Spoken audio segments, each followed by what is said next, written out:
कार्यक्रम में हमारे साथ जुड़ चुके हैं। वीरेंद्र जी, कल सुबह से एसआईआर की प्रक्रिया उत्तर प्रदेश समेत 12 राज्यों में और यूनियन टेरिटरी में शुरू हो रही है। इसको लेकर पॉलिटिकल पार्टीज़ में आप किस तरह की हलचल और रिएक्शंस पा रहे हैं, ख़ासतौर पर सत्तारूढ़ दल और अपोजिशन में?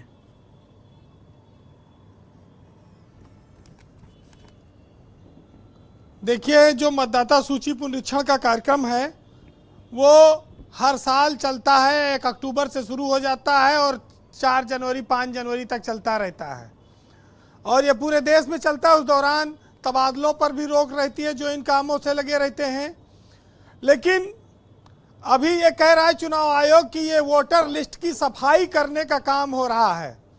वोटर लिस्ट में जो गड़बड़ियां थी उनकी सफाई की जाएगी। प्रक्रिया तो पहले भी होती थी लेकिन इतना हल्ला नहीं मचता था। बहुत सारे लोग निधन हो गया, बहुत सारे लोग गांव छोड़कर चले जाते थे, बहुत सारे नए नाम जुड़ जाते थे। गांव में पहले मास्टर आते थे या सेक्रेटरी आते थे, वो लोग ये सब काम लगातार करते रहते थे, पता नहीं चलता था।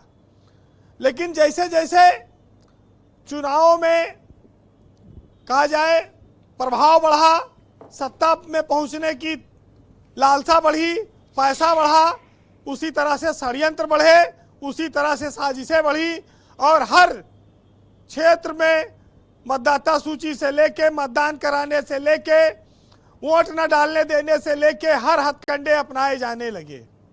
और ये बातें देखते हैं। बस पहले फर्क ये था कि तब मोबाइल नहीं था, इतनी तेजी से सूचनाएं आती जाती नहीं थी, बहुत ज़्यादा फर्जी वोटिंग नहीं होती थी। बूथ पे कुछ लोग डिब्बा उब्बा लूटा करते थे, उसके लिए पुलिस, सीआरपी और मिलिट्री लगती थी। षड्यंत्र अब हर कदम पर संभव है। भारत देश में आयोग ने कहा कि 9 बार एसआईआर हुआ है, कभी इतना हल्ला नहीं मचा है। अब क्यों हल्ला मचा रहे हो?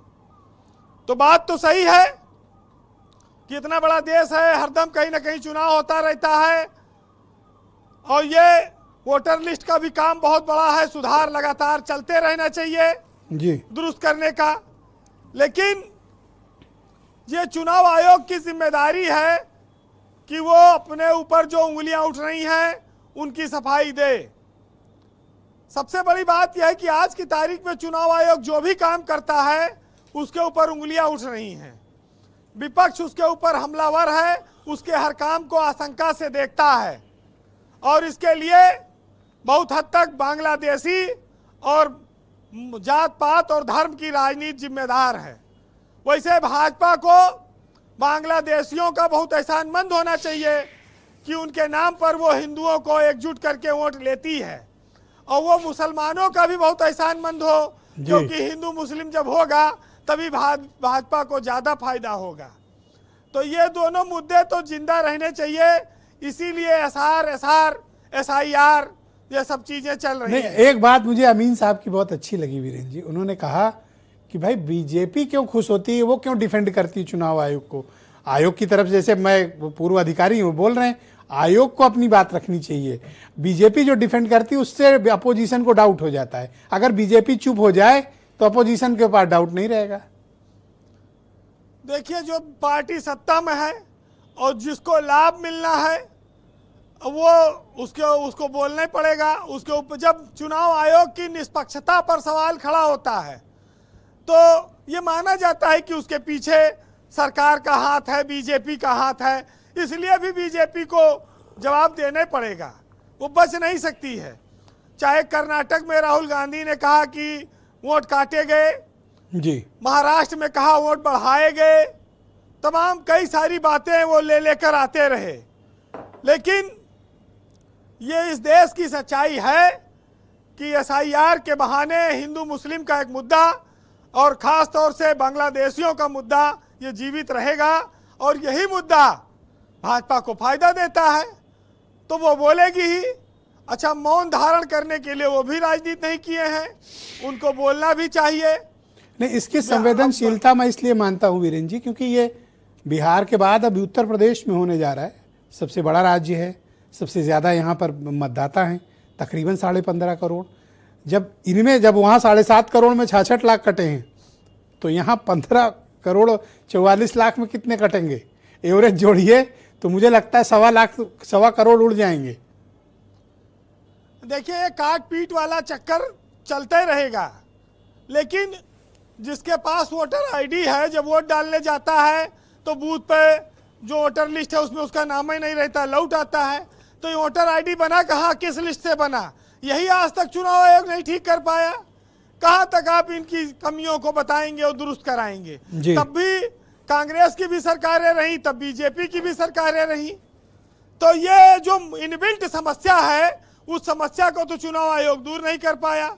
दूसरा, इस देश में जनता जब पैसा लेके वोट दे रही है तो ओका SIR पे काहे चिल्लाना है? जब भाई अरे पैसा भी तो तभी मिलेगा ना वीरेंद्र जी, जब नाम होगा। नाम ही नहीं है तो पैसे कहाँ से मिलेंगे? हाँ, ये तो बात सही है। ये बड़ी चिंता का विषय है रूरल एरिया में। मैंने तो आज कई लोगों से बात की।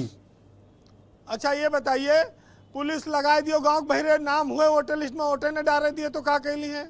पैसा तो वहू चला गया। नेता तो चुनाव में बहुत धोखा खाता है, मुर्गा भी खिलाता है, दारू भी पिलाता है, गाड़ी भी देता है, तमाम, लेकिन पूरा नहीं, इस मामले में आपके पास जो अनुभव है वो शायद हम में से किसी के पास नहीं होगा। तो ये भाई जब पहले बिके तो बाद में तो तुम्हें बेचेगा ही जीतने के बाद जी। तो अब वो सब टिट फाट टैट है। देखिए भविष्य ऐसे ही लोगों के बने हैं। हमारे यहाँ गांव में कहा जाता है कि जब नौकरी ना लगे जवानी में तो कूद पड़ो प्रधानी में। तो इतना मजा है प्रधानी में, विधायकी में, सांसदी में। एक एक नेता 3-3 करोड़ के लैंड क्रूजर खरीद रहे, गाड़ी देख रहे हो आप। उत्तर प्रदेश में गाड़ी मिल नहीं रही लैंड क्रूजर, कौन सी वाली? 3 करोड़ रुपया से शुरुआत है। कौन सी वाली गाड़ी? लैंड क्रूजर गाड़ी है, 3 करोड़ रुपया की उसकी शुरुआत है। ये कौन खरीद रहा है? मिलत नहीं ना, 1-1 साल की वेटिंग है। नेता कह रहे हैं 1 महीना में ला के दो, चाहे जैसे दो। और यूपी में खरीद रहे हैं, विधायक सांसद सब खरीद रहे हैं। अरे हाँ, मतलब फॉर्च्यूनर से मोह भंग हो गया है, अब थोड़ा हाई ग्रेड गाड़ी चाहिए। हाँ, तो ये सब राजनीति में पैसा बहुत है, ना कोनो फैक्ट्री है, ना कोनो उद्योग है, ना कहीं से नेता ईमानदार भी हैं सब। तो इतना रुपया कहाँ से आ जाता है? तो स्वाभाविक है कि कमाई करोड़ों में है, तभी तो लोग नेता बनने के लिए परेशान हैं। अच्छा, 1 महीने में लैंड क्रूजर चाहिए, ऐसा भी है? हाँ जी, 1 महीने में लैंड क्रूजर? हाँ, वो आफत है। कहीं चाहे नोएडा से मंगाओ, चाहे दिल्ली से मंगा के दो, चाहे हरियाणा से मंगाओ, लैंड क्रूजर चाहिए। गाड़ी काली सफेद दुइये कलर की डिमांड है। अब जिसमें कोई असमंजस रहा होगा आज सुन के वो विधायक सांसद, अब वो भी अपनी इज्जत से जोड़ लेगा आपकी बात सुन के। अब हाँ, वो भी लैंड क्रूजर खरीदेगा। तो है। देखिए हमारे देश में जनता, बात कुछ हो रही थी, शुरू कुछ हो। हमारे गांव में चुनाव में पहले थोड़ा माहौल बनता था जी। नहीं तो गरीब गुरबा लोग भांग खा के, गोला खा के अपना शाम को मस्त हो जाते थे।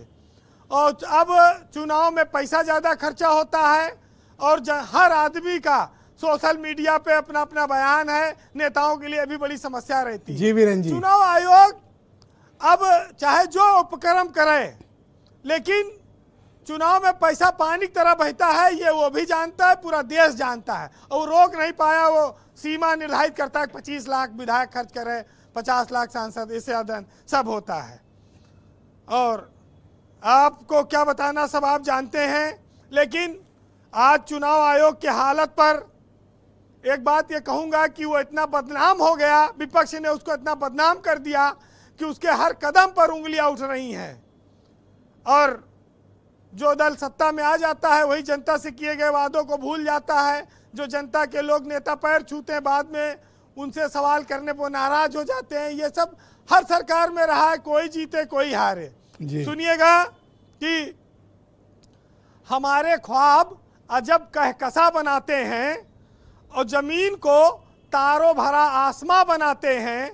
और मैं भूल जाता हूं उनकी कहानियां कितनी, लेकिन वो एक जरा सी बात को दास्तां बनाते हैं। देखिए वीरेंद्र जी कितने गहरे पत्रकार हैं कि हम लोग बात कर रहे थे मतदाता सूची पे और इन्होंने लेटेस्ट ट्रेंड बता दिया लैंड क्रूजर वाला। ये बहुत बड़ा मसला है, इस पे मतलब आगे किसी दिन चर्चा करेंगे जब और लैंड क्रूजर बिकेंगी। तो बहुत शुक्रिया वीरेंद्र जी आपका हमारे साथ जुड़ने के लिए। और ग्राउंड जीरो से अपना इनपुट उपलब्ध कराने के लिए। तो बहनों भाइयों, क्विक राउंड है, दूसरा